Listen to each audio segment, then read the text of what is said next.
les gens qui sont arrivés, parce qu'on avait mis des drapeaux, un petit peu de Jérusalem, d'Israël, on a senti qu'ils ont retrouvé un petit morceau d'Israël qu'ils avaient perdu depuis un certain temps. C'était le premier salon en présentiel depuis le dernier, le salon de Jérusalem. C'est-à-dire qu'il n'y avait pas d'autres salons présentiels.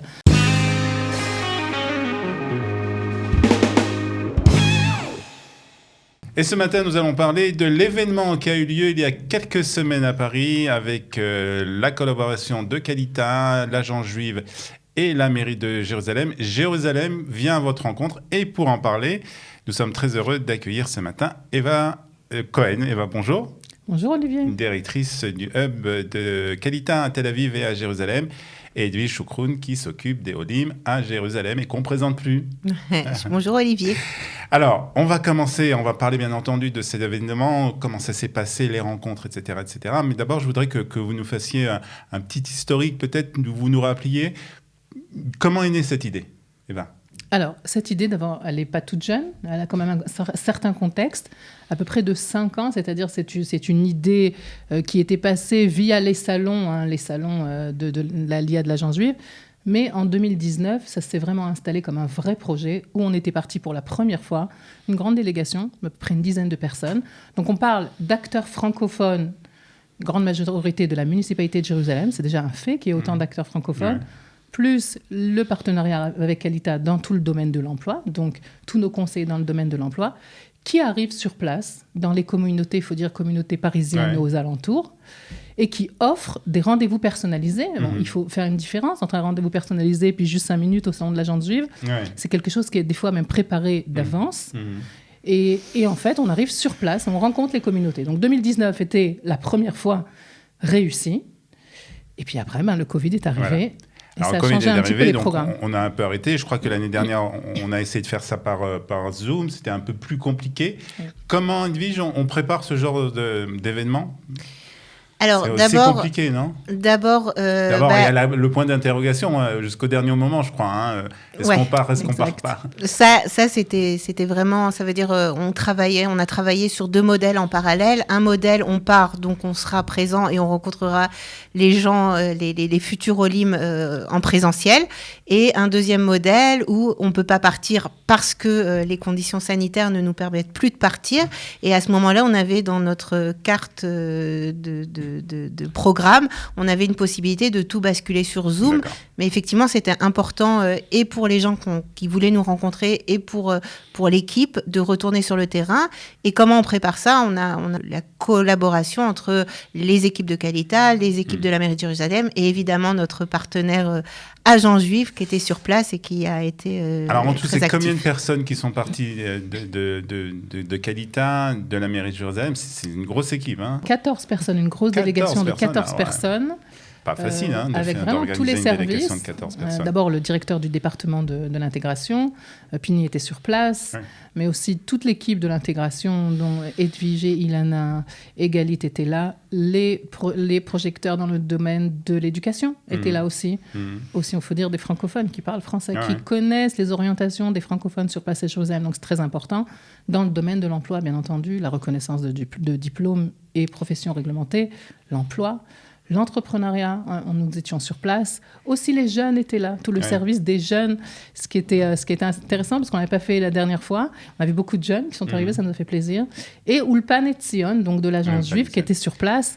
Une grosse délégation. Et on avait Shmuel Marciano, qui est le chargé du dossier Alia à la mairie de Jérusalem et qui était avec nous pour donner aussi du conseil. Donc un éventail très complet de représentants donc de la mairie de Jérusalem, de Qualita, de l'Agence juive, pour donc donner le plus d'informations possible aux personnes qui sont venues. Alors justement, on va parler de ces personnes. D'abord, d'un point de vue pratique, où se sont tenus ces événements, ces rencontres ? Alors, on a tourné, en fait, on avait divisé Paris en 4 quartiers et on a essayé d'aller. Donc, le premier jour, on était au Moadone, donc dans le 17e arrondissement. Ensuite, le lendemain, on s'est dirigé vers Créteil, un peu pour couvrir les gens de la région Est de Paris. On a fait une soirée évidemment à Boulogne, puisqu'on a toujours un accueil extraordinaire de la communauté de Boulogne et une grosse communauté, des gens qui sont et là, il y avait aussi des Olim qui sont passés nous voir, qui ont fait leur alia, mais qui étaient qui étaient à Boulogne pour une occasion familiale, donc ils sont passés aussi. Donc c'est chouette d'avoir comme ça des gens qui sont avec nous et voilà. Et donc on a fait aussi une grosse soirée dans le 19e arrondissement. Ouais. Et là où on a vraiment affiché complet, j'ai envie de dire. Enfin, on avait encore de la place. C'était complet pratiquement partout ? Pratiquement partout. C'était un petit peu plus compliqué à Boulogne, vu le jour, qui était un jour de jeûne. Donc, on croit que ça a quand même influencé la communauté.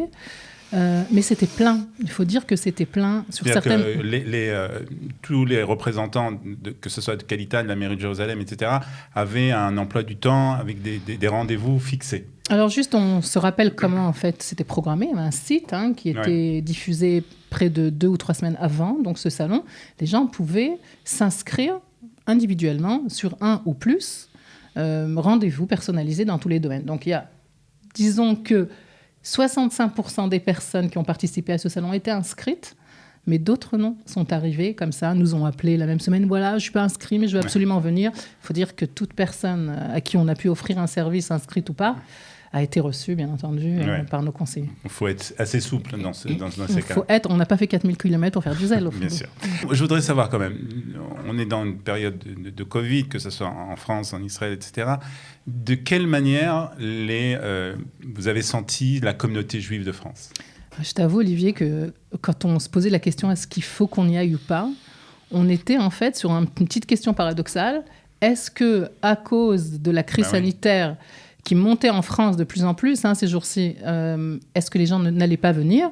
Ou alors plutôt, à cause de la crise sanitaire, on aura le plus de gens possible. Alors, il y a une réponse à cette question ?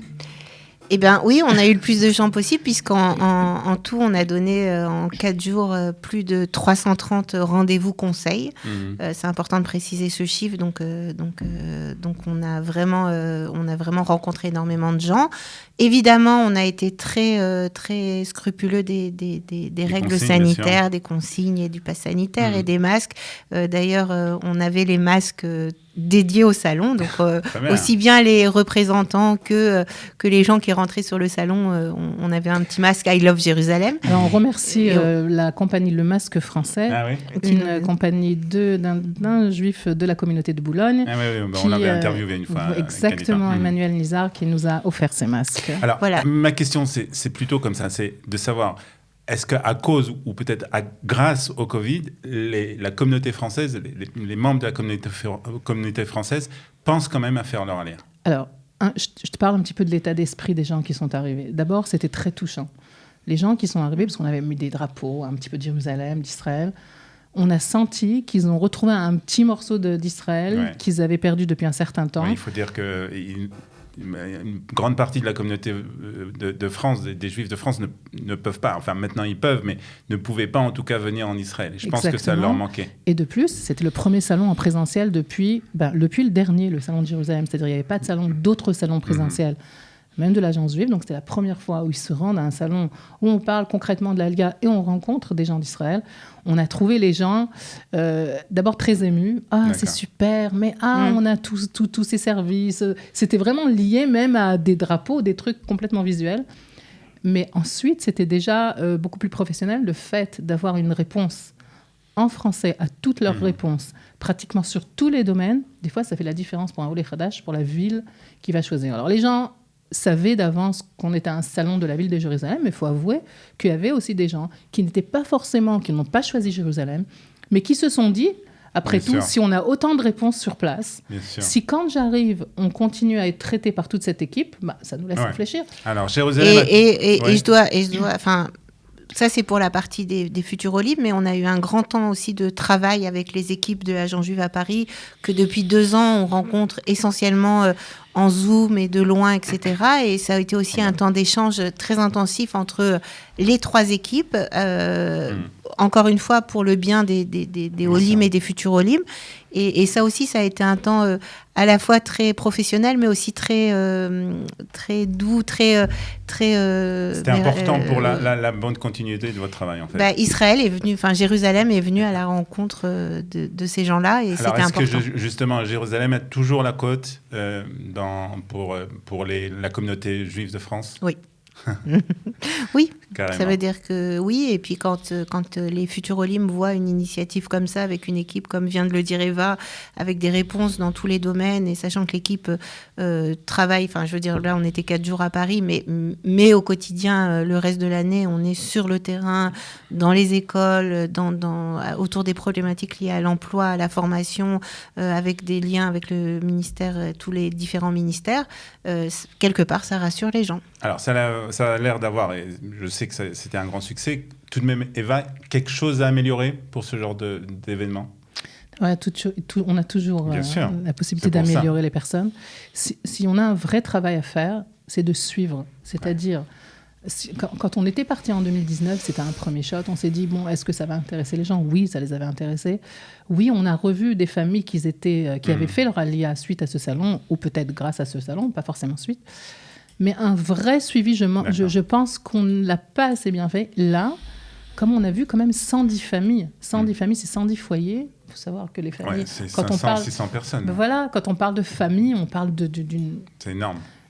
Une variété très riche de services qui est entre l'éducation, l'emploi. Donc ce suivi qu'on devra faire est très important. Même s'ils ont fait leur alia, ou même s'ils ne l'ont pas faite, via nos partenaires complètement naturels, l'Agence juive, il va falloir qu'on sache exactement où ces personnes en sont pour savoir si nos services ont aidé, ont contribué d'abord à l'ALIA, mais ensuite professionnellement à ces personnes-là. Voilà. Edwige, pour terminer, une expérience à refaire? Évidemment, et on espère que la version 2022, on espère aussi, cette fois, on en a parlé, on l'a évoqué, arriver dans certaines villes de province où certaines personnes ont regretté de ne pas nous avoir vus. Donc, Paris, province, c'est un projet qui marche. A priori, ça devrait grandir. Eva Cohen, Edwige Choukroun, merci beaucoup de ces explications. Et puis, merci surtout d'avoir été avec nous ce matin sur Studio Quélita. Merci, bonne journée.